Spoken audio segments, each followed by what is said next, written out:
Hai adik-adik semua, apa kabar nih? Pastinya di dalam Tuhan dengan pimpinan Roh Kudus kabar kita semua adalah luar biasa.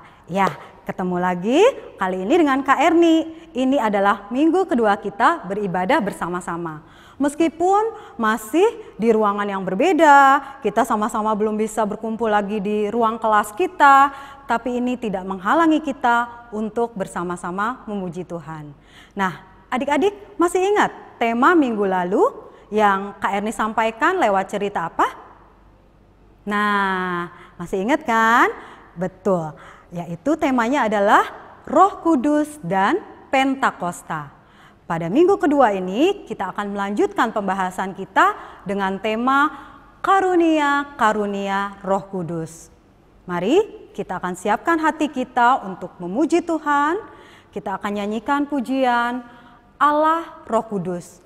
Mungkin ada beberapa adik-adik yang belum tahu ya lagunya, tetapi kita belajar bersama-sama menyanyikan pujian ini. Allah Roh Kudus penuhi kami. Yuk kita nyanyikan bersama.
Mari adik-adik, kita satu dalam doa, kita buka ibadah ini dalam nama Tuhan Yesus Kristus, kita berdoa.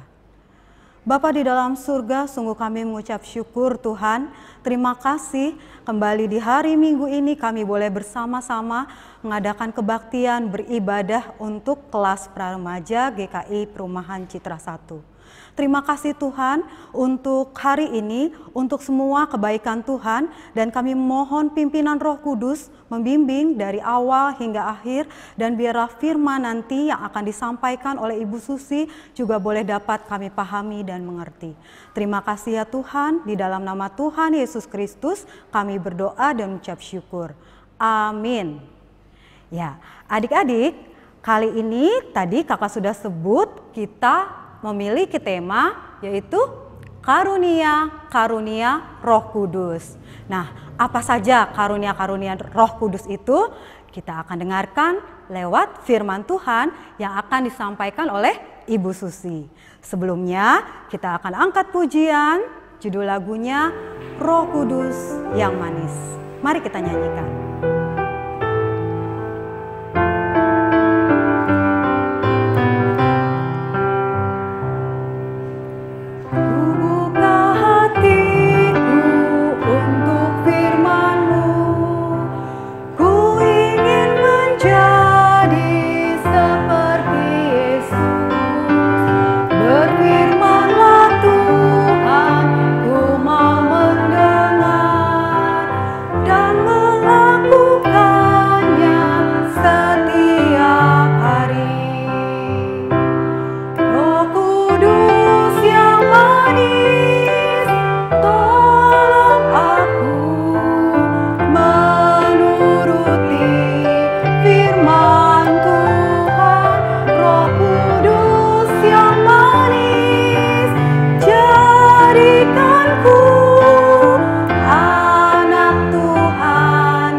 Kita nyanyikan Kubuka Hatiku untuk firman-Mu.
Kita bersyukur kita bisa bersama-sama beribadah, dan saat ini kita mau membaca firman Tuhan, merenungkannya, dan sebelumnya mari kita berdoa.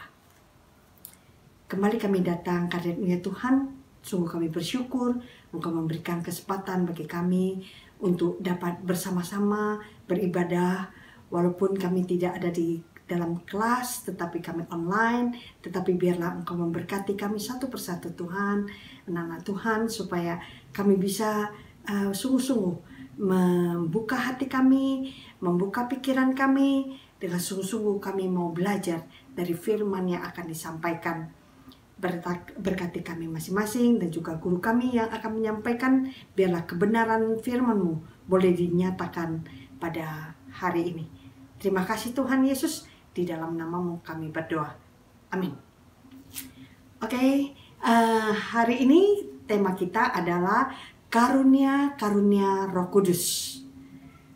Bacaannya akan kita ambil, kalian siapkan Alkitab dan juga catatan ya, yang biasa kalian catat, dan nanti kalau kita sudah kembali berkumpul bersama, kalian bisa bawa ke gereja dan kita masukkan ke dalam map masing-masing dari kalian.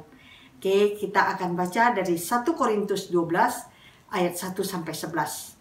Khususnya akan membacakan untuk kita semua. Rupa-rupa karunia, tetapi satu roh. Sekarang tentang karunia-karunia roh. Aku mau, saudara-saudara, supaya kamu mengetahui kebenarannya. Kamu tahu bahwa pada waktu kamu masih belum mengenal Allah, kamu tanpa berpikir ditarik kepada berhala-berhala yang bisu. Karena itu, aku mau meyakinkan kamu bahwa tidak ada seorang pun yang berkata-kata oleh Roh Allah dapat berkata, terkutuklah Yesus. Dan tidak ada seorang pun yang dapat mengaku Yesus adalah Tuhan selain oleh Roh Kudus. Ada rupa-rupa karunia, tetapi satu Roh. Dan ada rupa-rupa pelayanan, tetapi satu Tuhan. Dan ada berbagai-bagai perbuatan ajaib, tetapi Allah adalah satu yang mengerjakan semuanya dalam semua orang. Tetapi pada tiap-tiap orang dikaruniakan penyataan Roh untuk kepentingan bersama. Sebab kepada yang seorang, Roh memberikan karunia untuk berkata-kata dengan hikmat. Dan kepada yang lain, Roh yang sama memberikan karunia berkata-kata dengan pengetahuan. Kepada yang seorang, Roh yang sama memberikan iman. Dan kepada yang lain, Ia memberikan karunia untuk menyembuhkan. Dan kepada yang seorang, Roh memberikan kuasa untuk mengadakan mujizat. Dan kepada yang lain, Ia memberikan karunia untuk bernubuat. Dan kepada yang lain lagi, Ia memberikan karunia untuk membedakan bermacam-macam roh. Kepada yang seorang, Ia memberikan karunia untuk berkata-kata dengan bahasa roh. Dan kepada yang lain, Ia memberikan karunia untuk menafsirkan bahasa roh. Tetapi semuanya ini dikerjakan oleh Roh yang satu dan yang sama, yang memberikan karunia kepada tiap-tiap orang secara khusus, seperti yang dikehendakinya. Sedemikian jauh firman Tuhan yang sudah kita baca. Mari kita renungkan apa yang tertulis dalam firman tadi yang sudah kita baca mengenai karunia Roh Kudus. Sekarang kita akan merenungkan firman Tuhan yang sudah kita baca tadi. Kita belajar tentang karunia. Apa itu karunia? Karunia itu berasal dari bahasa Yunani, yaitu charis.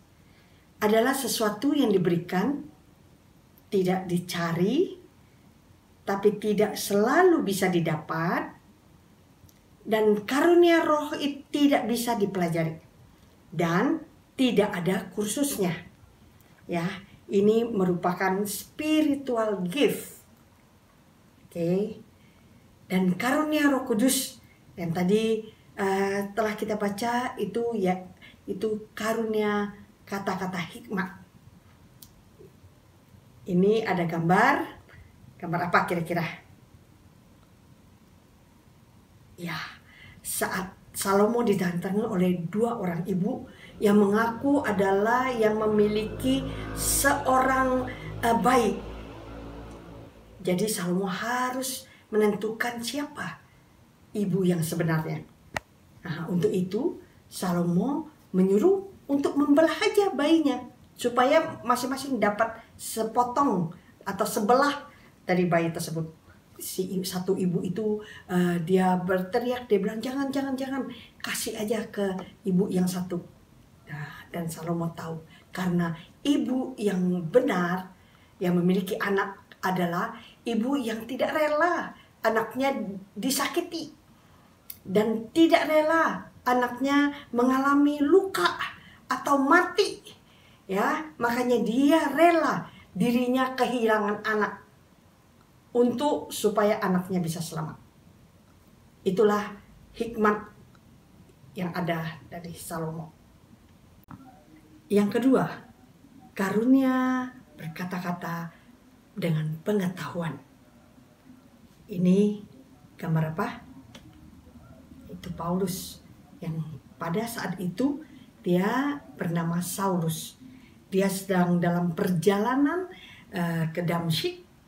Dan dia pegang suatu surat kuasa bahwa dia berhak untuk dapat membunuh pengikut Yesus.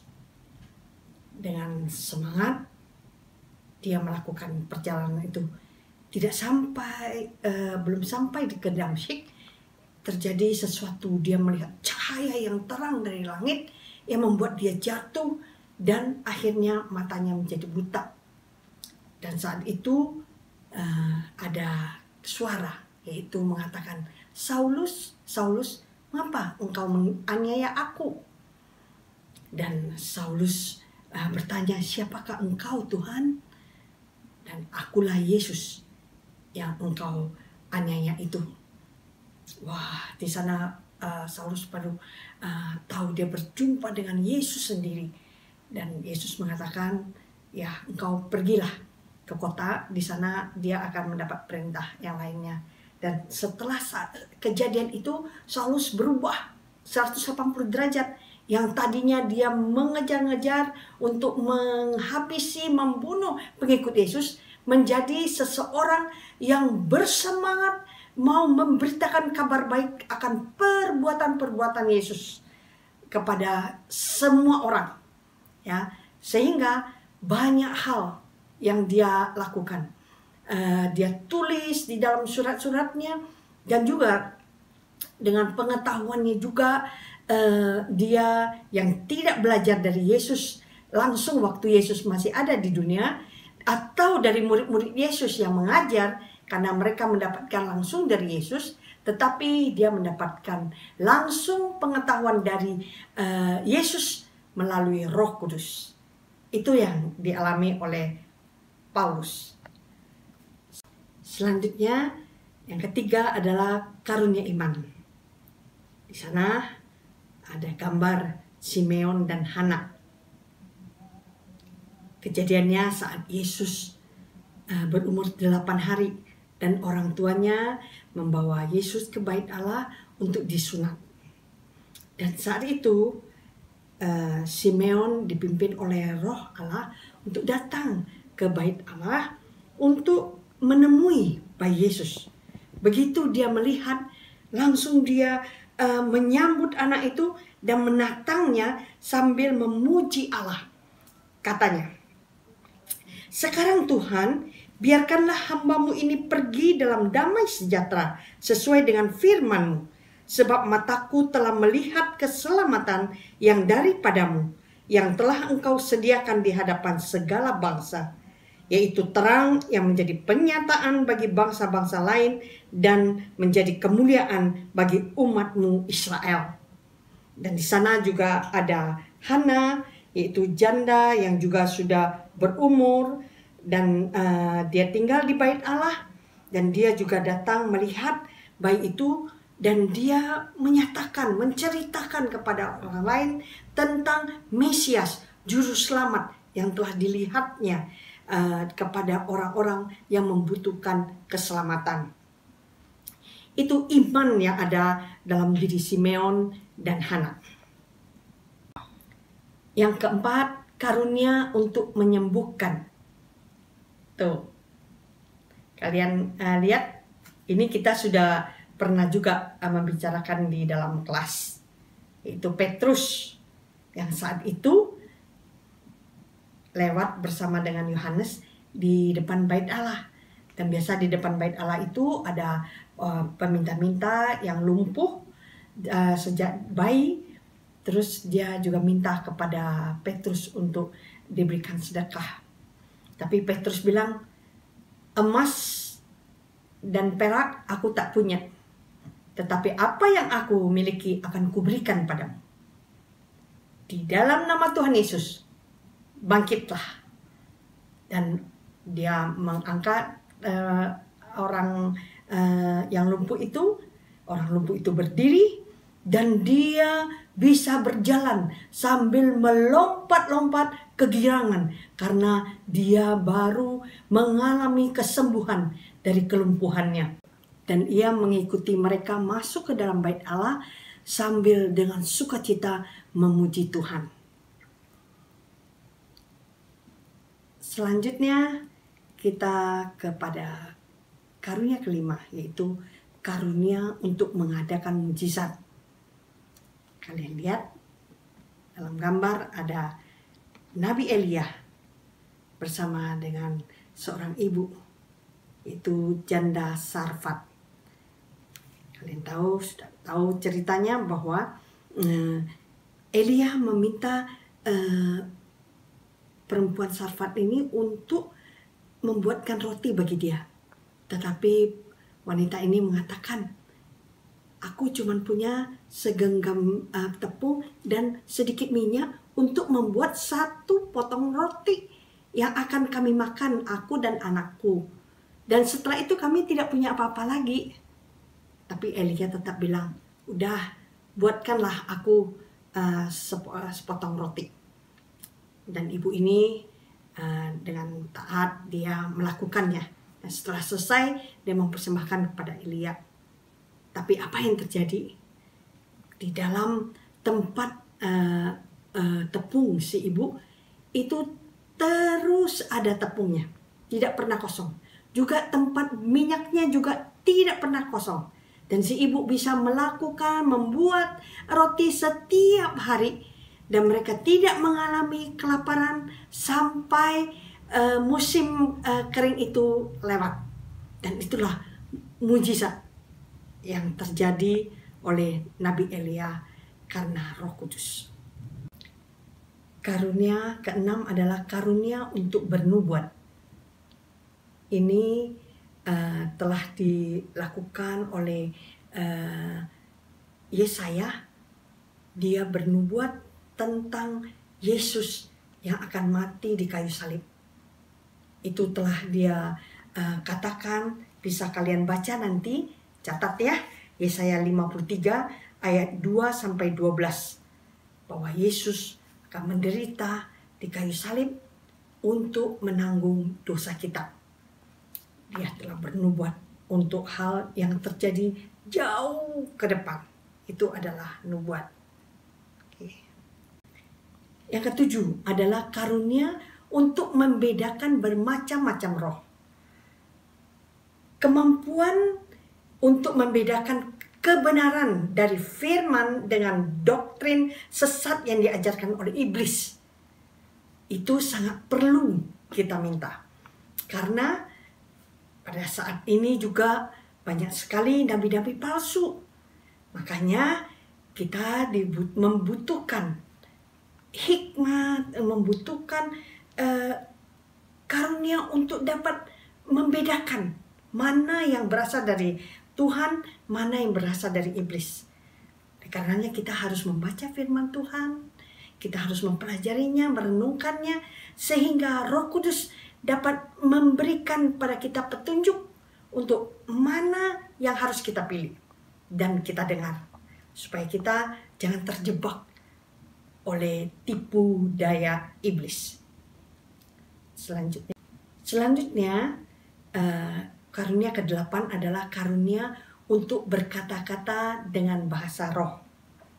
Ya, minggu lalu Kak Erni sudah menceritakan apa yang terjadi saat hari Pentakosta, di mana Petrus serta murid-murid lain itu berkhotbah dengan bahasa-bahasa yang bisa dimengerti oleh orang-orang dari banyak daerah. Ya, mereka semua heran, kok Petrus dan murid-murid lain itu bisa berbicara bahasa mereka masing-masing. Ya, itu bahasa manusia, bahasa yang ada di dunia ini. Itu karunia yang terjadi saat itu. Tetapi pada saat ini kita bicara tentang karunia untuk berkata-kata dengan bahasa roh, yaitu bahasa lidah. Yaitu kalau kita lihat di 1 Korintus 14 ayat 2, siapa yang berkata-kata dengan bahasa roh tidak berkata-kata kepada manusia, tetapi kepada Allah, sebab tidak ada seorang pun yang mengerti bahasanya. Oleh roh ia mengucapkan hal-hal yang rahasia. Ya, jadi bahasa roh yang karunia ini adalah karunia yang bahasanya tidak bisa dimengerti oleh manusia. Itu hanya Allah yang mengerti. Ya, diberikan kepada orang yang menurut roh memerlukannya. Jadi tidak ada kursus bahasa roh, karena Bu Susi pernah lihat di YouTube ada orang yang mengajak orang lain untuk belajar bahasa roh, ya. Dan itu sesat, itu pasti sesat. Karena bahasa roh bukan bahasa manusia. Bahasa roh diberikan oleh Roh Kudus kepada orang yang menurut dia memerlukannya. Dan itu berbicara, mengucapkan sesuatu rahasia kepada Allah. Ya, dan melalui bahasa roh, imannya juga akan dibangun. Jadi, tidak ada seorang pun yang harus membanggakan dirinya karena dia mempunyai karunia bahasa roh. Ya, dan juga bahasa roh bukan untuk dipaksakan orang harus memiliki. Karena banyak juga orang-orang yang merasa bahwa kalau tidak punya bahasa roh, karunia bahasa roh, berarti dia kurang iman, dia lebih jelek lah, ya. Dan dia harus memaksakan diri, harus bisa berbahasa roh. Baru itu orang yang beriman. Itu salah besar, ya. Karena bahasa roh bukan bahasa yang bisa dipelajari. Yang ke-9 adalah karunia untuk menafsirkan bahasa roh. Ya, karena bahasa roh adalah bahasa antar roh dengan Allah, bahasa rahasia. Jadi kalau itu digunakan di dalam suatu persekutuan dengan jemaat, orang yang bisa berbahasa roh harus mencari orang yang bisa menafsirkan, atau dia sendiri bisa menafsirkan apa yang diucapkan di dalam bahasa roh itu untuk jemaat, supaya jemaat mengerti dan supaya ada pertumbuhan di dalam jemaat. Itu yang harus dilakukan. Selanjutnya, kalau tidak ada yang bisa menafsirkannya, lebih baik jangan berbahasa roh. Dari Roma 12 ayat 6-8, Ibu Susi bacakan. Demikianlah kita mempunyai karunia yang berlain-lainan menurut kasih karunia yang dianugerahkan kepada kita. Jika karunia itu adalah untuk bernubuat, baiklah kita melakukannya sesuai dengan iman kita. Jika karunia untuk melayani, baiklah kita melayani. Jika karunia itu untuk mengajar, baiklah kita mengajar. Jika karunia itu untuk menasehati, baiklah kita menasehati. Siapa yang membagi-bagikan sesuatu, hendaklah ia melakukannya dengan hati yang ikhlas. Siapa yang memberi pimpinan, hendaklah ia melakukannya dengan rajin. Siapa yang menunjukkan kemurahan, hendaklah ia melakukannya dengan sukacita. Oke, kita bisa juga melihat di dalam diri kita, ya. Kita lihat dari gambar ini ada siapa?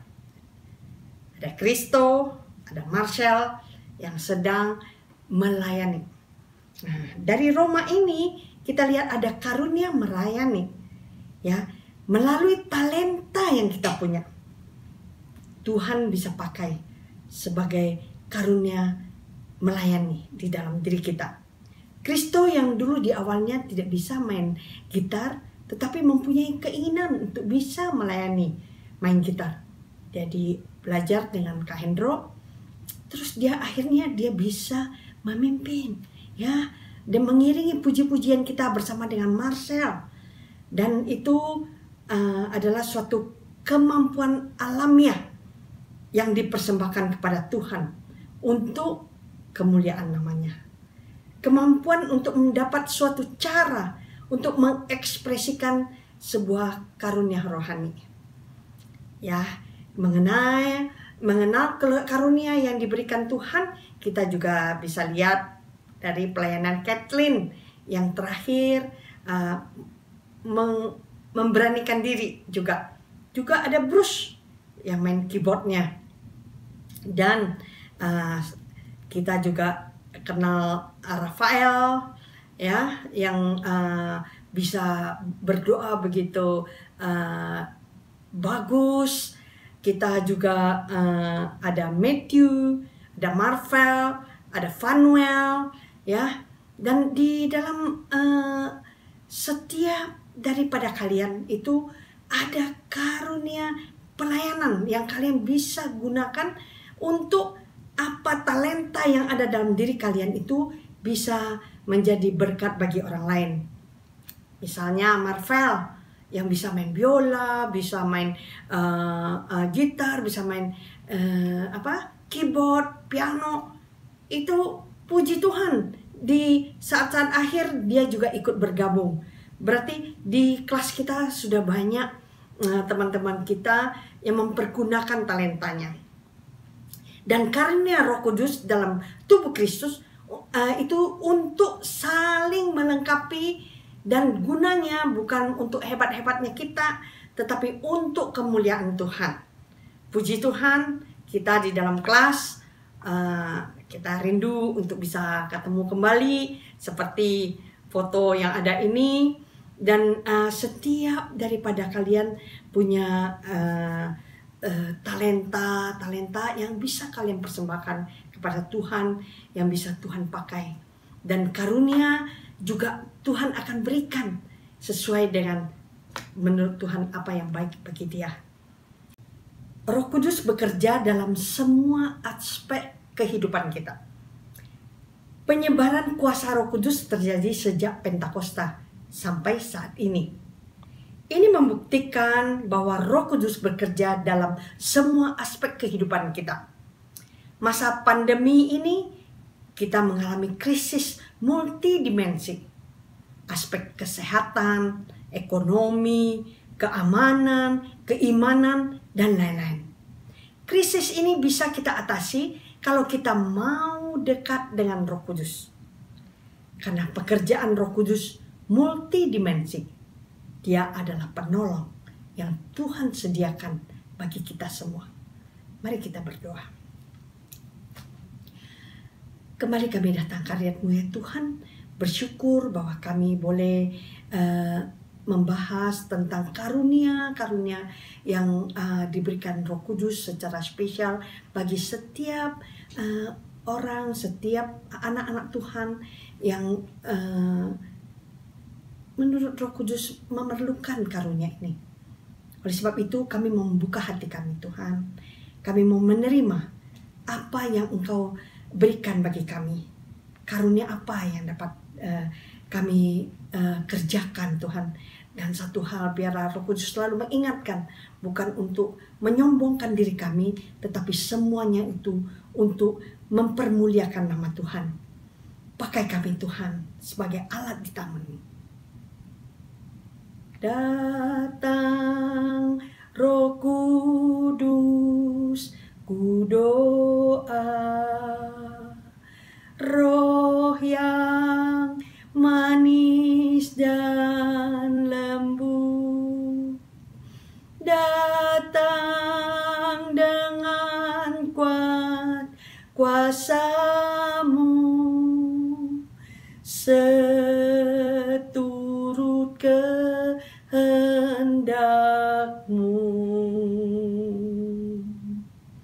Amin.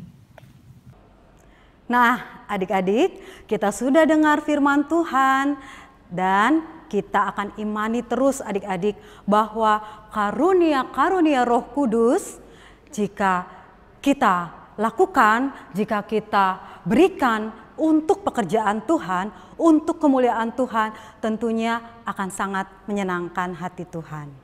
Ya, sebagai pujian penutup, kita kembali menyanyikan lagu pujian seperti minggu lalu, Apinya Berkobar di Dalam Hatiku. Mari kita nyanyikan.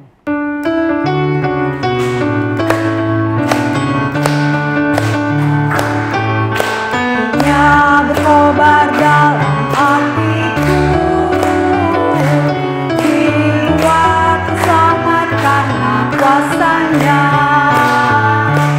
Nyala kasih dalamku mengalahkan seteru, Roh memimpin hidupku seluruhnya.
Adik-adik, mari kita satukan hati kita berdoa.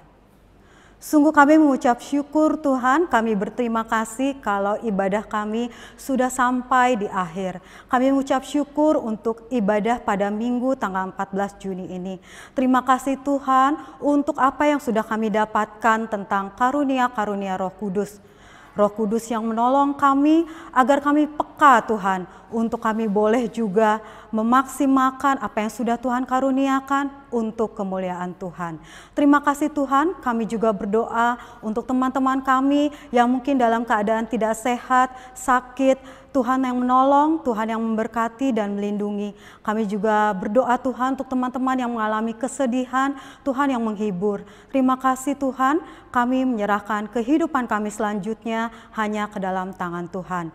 Terpujilah namamu Tuhan, kekal selamanya. Hanya di dalam nama Tuhan Yesus Kristus kami berdoa. Amin. Bapa, terima kasih. Bapa, terima